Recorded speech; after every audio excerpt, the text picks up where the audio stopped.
वो फोटो खिंचवा लेते हैं। तो वो क्रिमिनल जो होते हैं वो इन लोगों की पार्टी में मिलते हैं, जिस पार्टी में हैं ये बड़ी संख्या में मिलते हैं। और ये मैं कोई गैर जिम्मेदाराना वक्तव्य नहीं दे रहा हूं। वैसे कोई भी पार्टी अपराधियों से बची हुई नहीं है। ऐसा नहीं है कि भारतीय जनता पार्टी में अपराधी नहीं है, कांग्रेस में अपराधी नहीं है, या अन्य पार्टियों में नहीं है। लेकिन ये जिस पार्टी में है उसमें थोड़ी संख्या ज्यादा भी हो सकती है, कम भी हो सकती है। लेकिन कई बार ऐसे दृश्य सामने आए हैं जिस पार्टी में ये हैं मोहतरमा, उसमें कई बार इन्हीं की पार्टी के मुखिया थे ना, जो कहते हैं लड़के हैं लड़के से गलती हो जाती है। इन्हीं की पार्टी के मुखिया थे श्रीमान मुलायम सिंह यादव। लेकिन ये उनको धक्का देते हुए लिटरली मैन हैंडलिंग जिसको कहते हैं वो किया। एक राज्यसभा की सांसद, एक इतनी बड़ी अदाकारा, इतनी मशहूर अदाकारा, किसी ने सेल्फी ले ली तो उसे बजाबता धक्का दिया। और वहां पे लालू जी की बेटी भी है, मीशा भारती भी मौजूद हैं, तमाम लोग वहां मौजूद हैं, उनको धक्का दे दिया। अब ये तो एक घटना है। मुंबई की ऐसी कितनी घटनाएं हैं जिसका जिक्र करना बिल्कुल उपयुक्त नहीं होगा। लोग फोटो इनको एयरपोर्ट पे लेने लगते हैं, कहीं किसी फंक्शन में जाते हैं वहां लेने लगते हैं। मुंबई में तो पापाराजी कल्चर है साहब, सेलिब्रिटी को फॉलो करने का कल्चर है। सेलिब्रिटी को फॉलो करने का कल्चर है, उनके पीछे भागते रहते हैं। सेलिब्रिटी को भी मालूम है कि पापाराजी हैं, हमारे पीछे भागेंगे, हमारी एक झलक पाने के लिए, हमारा एक स्नैप लेने के लिए वो आगे पीछे दौड़ते हैं।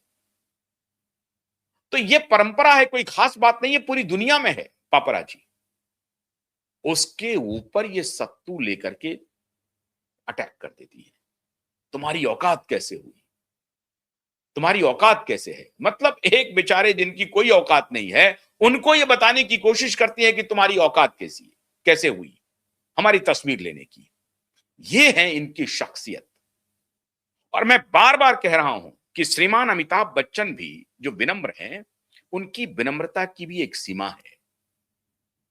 और आप कहेंगे कि नहीं तो हर व्यक्ति विनम्र होता है, उनकी एक सीमा है। नहीं, उनकी विनम्रता की सीमा यही है कि अगर आप उनसे अनकंफर्टेबल सवाल करेंगे तो उनकी विनम्रता 2 मिनट में फुर्र हो जाती है। मैं कई बार बता चुका हूं, मैं फिर बता रहा हूं आज उनका एक वाकया। और उस वक्त तो मैं उस टेलीविजन चैनल में था जिस टेलीविजन चैनल के मालिक के पैसे से इनका घर चला। और मैं बड़ी जिम्मेदारी से यह बात कह रहा हूं।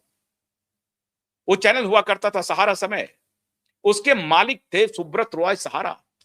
उनके पैसे से इनकी जिंदगी बची, ये मैं कह रहा हूं पूरी जिम्मेदारी के साथ।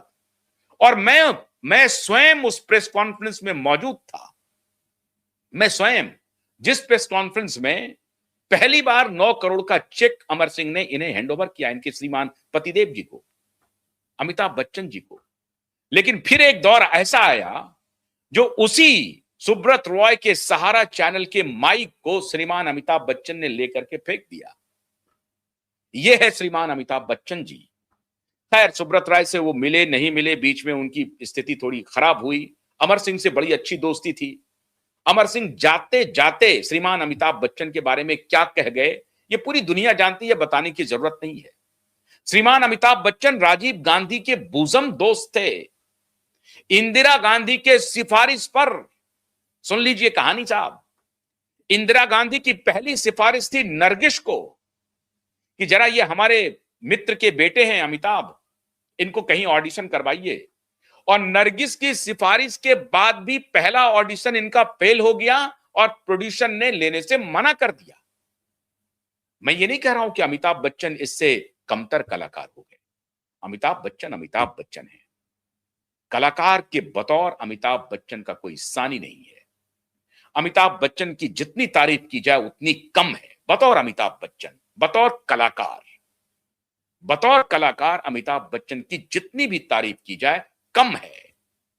लेकिन उस कलाकार के दूसरे फेसेट भी हैं, दूसरे आयाम भी है, उस पर भी चर्चा बिल्कुल होनी चाहिए, गंभीरता से होनी चाहिए। क्योंकि जब आप पब्लिक पर्सनैलिटी हो जाते हैं तो लोगों को यह हक है कि आपके दूसरे आयाम की भी चर्चा हो।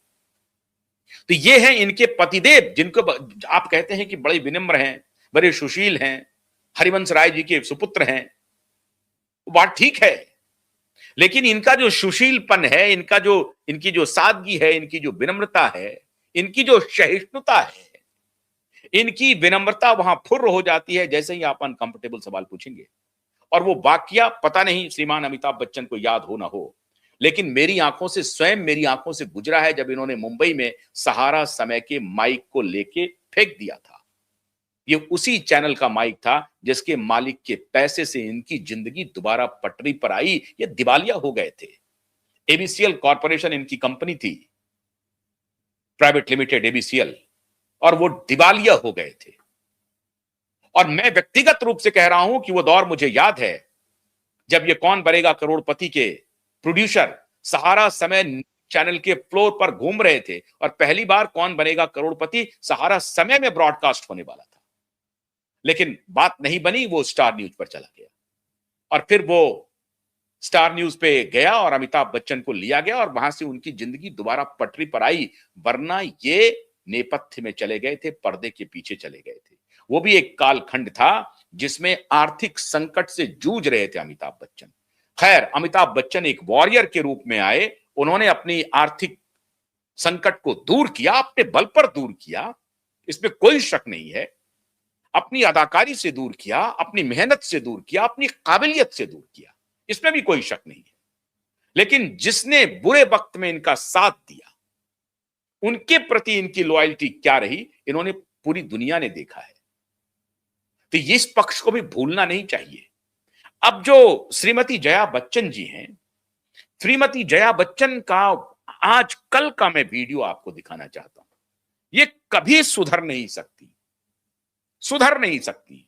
इनका व्यवहार, इनका बर्ताव, इनको लगता है कि पूरी दुनिया इनकी जूती की नोक के सामने खड़ी है। पूरी दुनिया धूल है इनके सामने में और इनकी जूती की नोक पर है पूरी दुनिया। वरना इस तरह का वक्तव्य सदन में होगा। ये देखिए सभापति को क्या कह रही है, किस प्रकार का व्यवहार कर रही है सदन में। आप सबको राम जी की बधाई, रामनवमी की बधाई। हाँ बनी सत्ता, आप इधर देख के बोलिए तो। नहीं, मैं अभी कोई बात कर रहा है तो ध्यान वहां जाएगा, मैं बात करूंगी तो आपका ध्यान मेरी तरफ होगा।